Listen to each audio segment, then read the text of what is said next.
So in Acts 17, Yeah. it's a commuter's passage. Mm-hmm. Paul is on a missionary trip, and he's going to make a connection. So he's hanging out, waiting for a connection. Arabicus, yeah. And he's watching these philosophers at the Arabica, whatever. And he's there. There's a statue there to an unknown God. And Paul actually says, well, actually, guys, he's knowable. Yeah, let me step in here. He's knowable because he's revealed himself. And then what Paul presents is God as creator, sovereign, and savior. I think it's a wonderful definition of what it means to believe that God exists. So let's talk about those. First, faith in God means you believe that all that is, including yourself, has been formed by God. That God is the creator of everything. Now,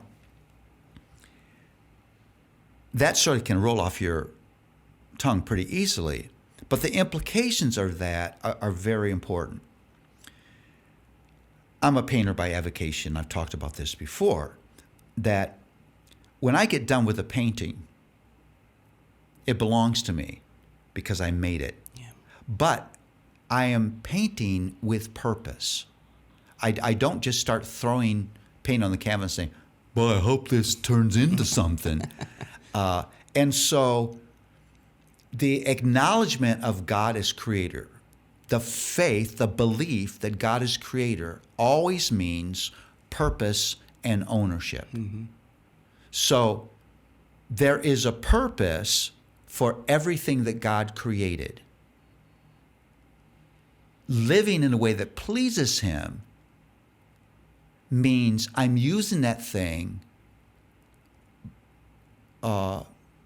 with a submission to the purpose that God had in mind when he made it. Mm-hmm. What's the purpose of parenting? What's the purpose of marriage? What's the purpose of my money? What's the purpose of work? I mean, just Purpose of sex, even. sex, Yeah. government, whatever. And my life is not then shaped by, I have a purpose for this thing. It's God-centric, not self-centric. So, take ministry. You could have as your purpose for ministry to get power, acclaim, Feel good about yourself. success, which makes you feel good about yourself. So, it's always believing in Creator always